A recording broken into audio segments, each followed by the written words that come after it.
Hi, I'm Danny Phillips. I'm the co-founder of Omnio, the CX suite. In this video series, we're going to go through 6 of what I think are the most important metrics that you should be watching when measuring the effectiveness of your CX program. So over the years, we've worked with many different people in senior leadership roles, from the CEO to the CMO, CTOs, heads of retail, heads of customer service. All of these people ultimately want to get to a point where they're looking at metrics that matter, that give them an indication that the sum of their strategies across loyalty, marketing, customer experience, equaling an improvement, a result that affects their bottom line. Some of these metrics can really be leading indicators of marketing and messaging success. Other indicators can point towards whether or not the technology is working in an efficient way that customers can navigate easily and it's making their lives easier. From the CEO's point of view, just understanding things like annual average value and which customers are more profitable than others can really give you an indication that some of your longer term strategies are hitting home and you don't have to wait years to find out. So these metrics that we talk about are really quite flexible and can really appeal to different parts of the leadership teams for different reasons. And once you understand the metrics, then you'll then understand what they can mean to you.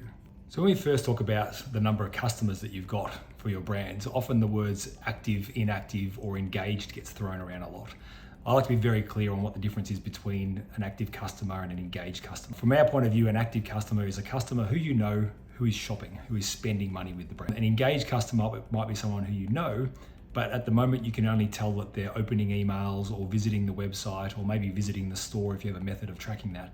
But they're not necessarily buying at the moment. So that would be classed as an engaged customer, whereas an active customer is someone who's shopping or has shopped within the last 12 months is the usual time frame that most brands look at. So a disengaged customer is someone who's not opening emails or not visiting the website in a way that you can track. And an inactive customer is someone who has not shopped in the last 12 months, but may have shopped prior to that.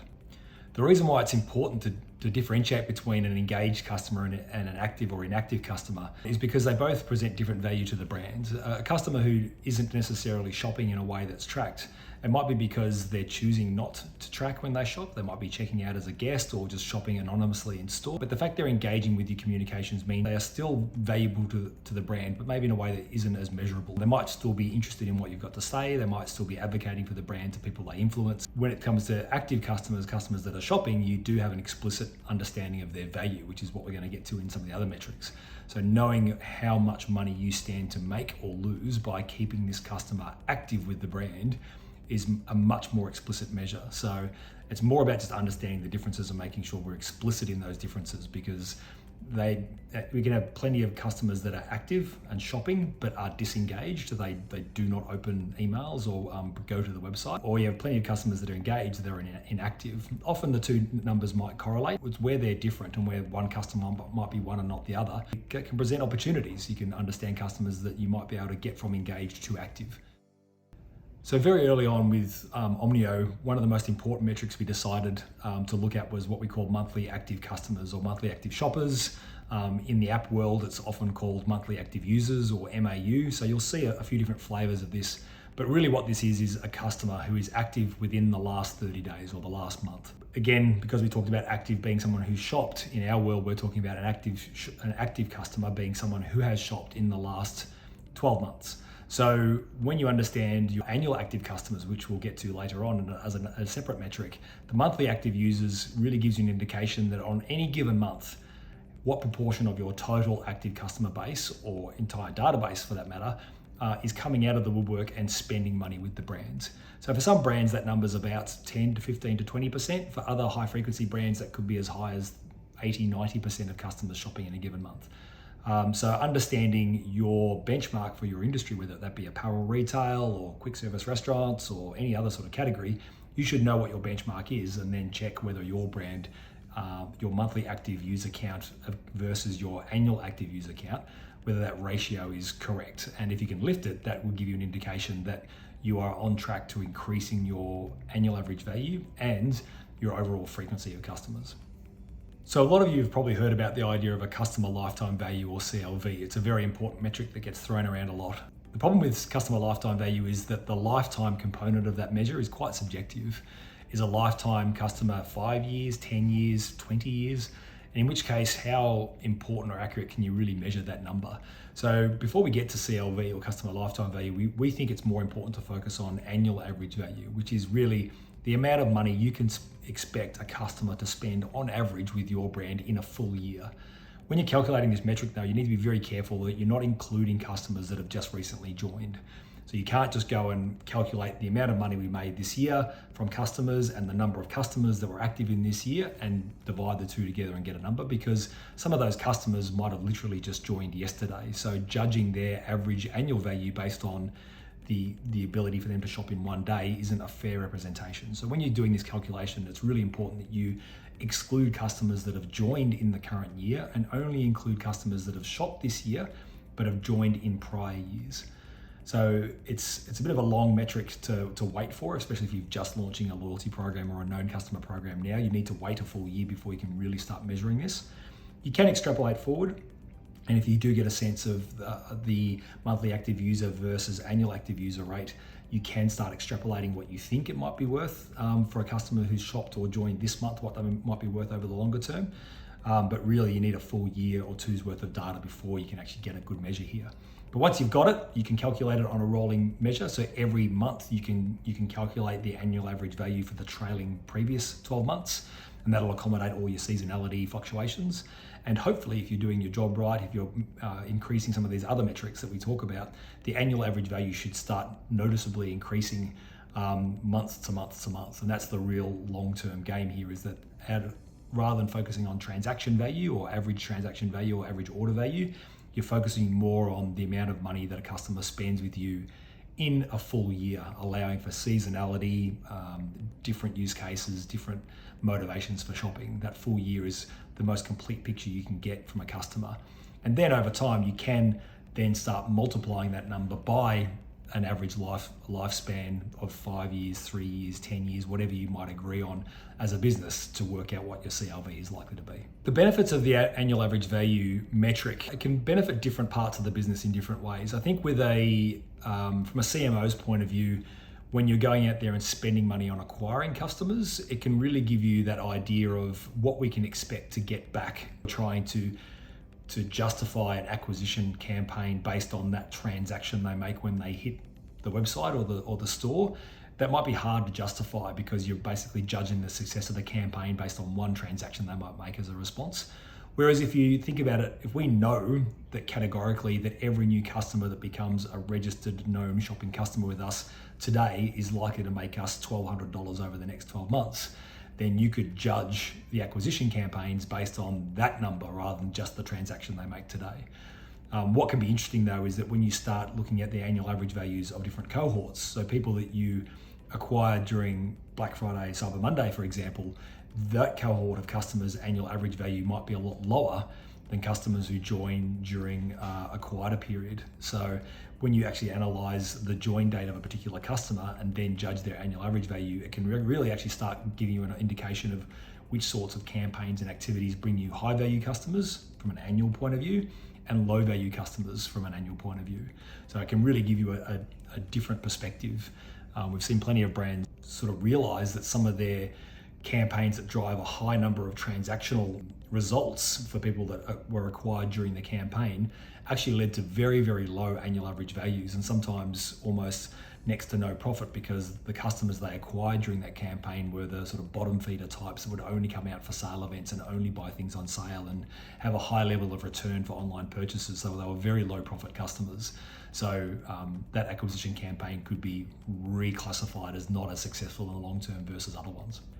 So I think one of the most important metrics that get overlooked is an onboarding conversion rate. Often we talk about a conversion rate of someone buying something, visiting the website and buying something. When it comes to a customer database or a known customer program, a conversion rate will be people that join and then shop. So they might give you the details and then shop for that first time to indicate that they weren't just signing up to an email database, they were actually joining up to shop. Often that's where it ends, and I think really that onboarding conversion should be pushed back to a second level, which is about making that second purchase. So the onboarding conversion rate is really when you put a window around what is your honeymoon period for your brand. So for most discretionary retail brands, that might be 60 or 90 days. So let's just say, let's use 90 days for example as your honeymoon or onboarding period. What you want to do is all the people that joined and shopped maybe for the first time in week 1, when you get to their graduating week, which would be week 12, you'd be wanting to say how many of those 1,000 customers that joined in week 1, on that week, how many didn't shop? They just literally gave us their details.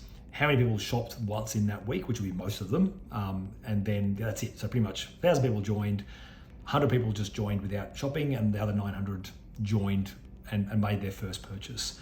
When you get to that graduation week, when you fast forward to that 90 days or 12 weeks later, look at that same cohort of 1,000 people and then ask the question, how many of those people have still only just joined and not shopped?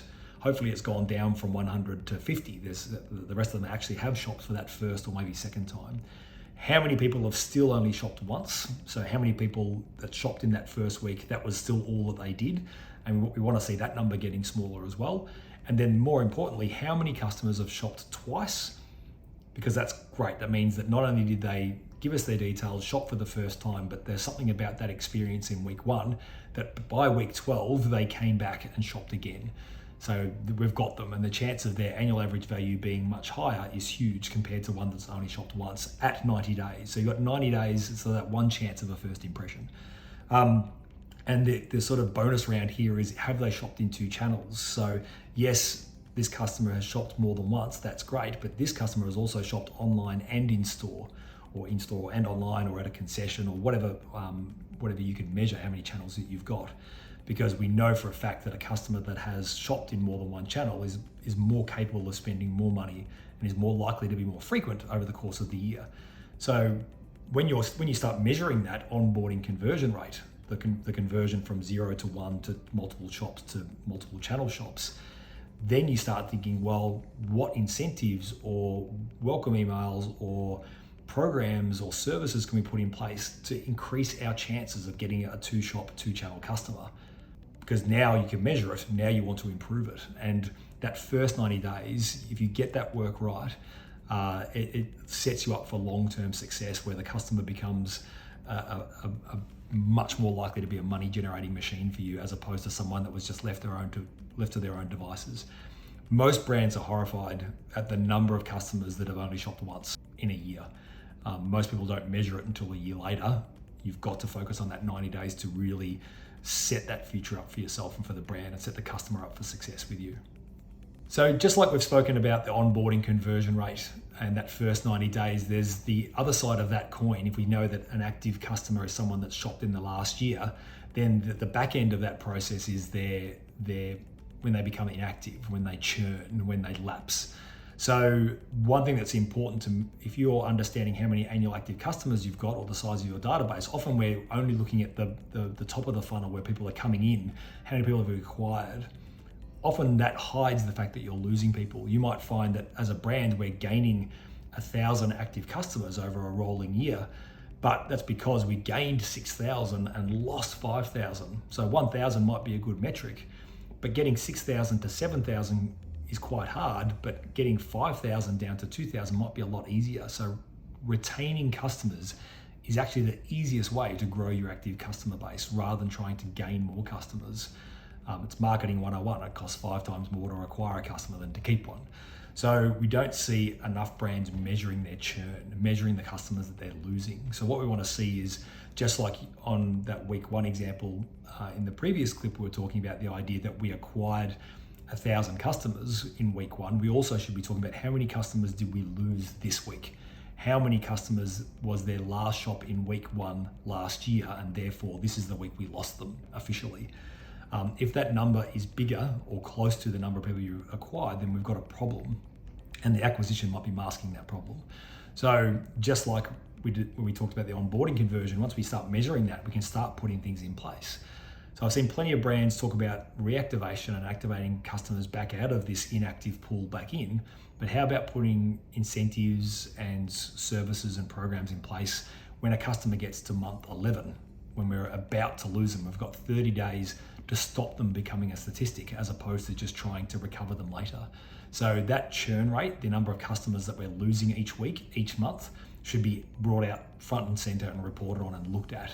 It needs to be a number that's smaller than the number of people you're gaining, and it needs to be a number that you're actively trying to stop, even if you need to get on the phone and call those customers and say, why don't you try something else? Once you combine the number of customers that are at risk, that are lapsing, that are about to churn, with their annual average value, you can then prioritize that. And if you've got a customer that's worth $5,000 a year that's currently sitting in that about to lapse category, then you've got work to do to keep that customer, because it's going to be in your interest to keep them.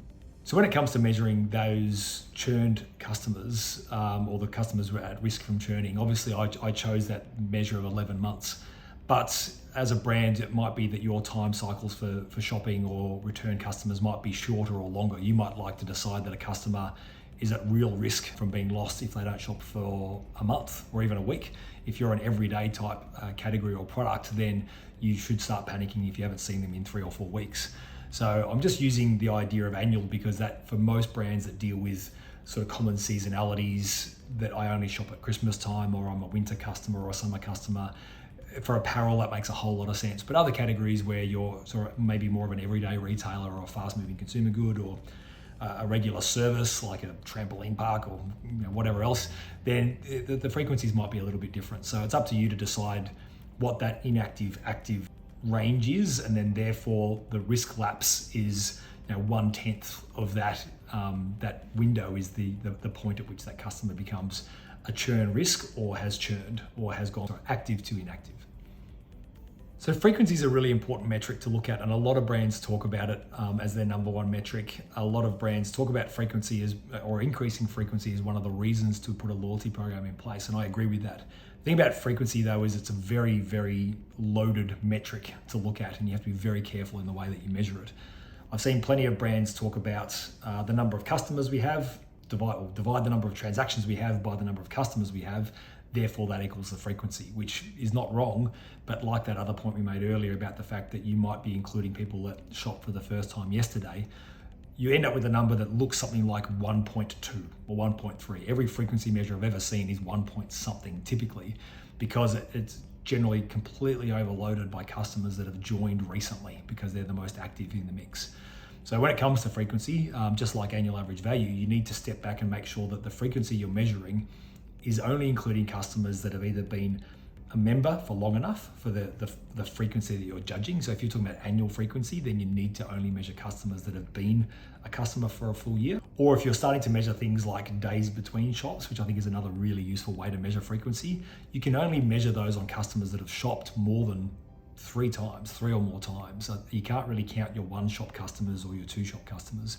So generally what we do when it comes to frequency is think about, let's count the number of customers that haven't shopped, zeros, the number of 1s, because they're very interesting, and break those 1-shop customers into recent, established or old customers. The number of 2s, because they've sort of got past into that second point, but we really can't talk about them in terms of frequency just yet. And then once you get to 3 shops or more, then break them into low, medium and high. So people that are shop on average within 30 days, or outside of 30 to 90 days, or with 90 days or more could be an interesting breakup. And again, you'd change that depending on the sorts of logical frequency brackets that you'd like to put in place. So yeah, I think when it comes to frequency, it's more useful to put people into frequency buckets, or use the days between shops as a specific measurement to put against a customer, and then how many customers shop on average every 28 days or every 50 days, rather than trying to get an average of all customers using simplistic measures, because you just end up with a number like 1.3, and then you'll start saying things like our customers shop 1.3 times on average, which no one can shop a point time at all. It's an interesting benchmark that you can measure change over time. But when you're trying to communicate to a marketing team or to an operations team or the CEO, people don't shop in decimals. So I think using days between shops, or just low, medium and high categorizations and the number of customers that are in those groups, and isolating your 1 and 2 shop customers is a better way to talk about frequency within the business. So thanks for listening. I hope you found this CX metric interesting, and we've got plenty of more to talk about in upcoming episodes. See you then.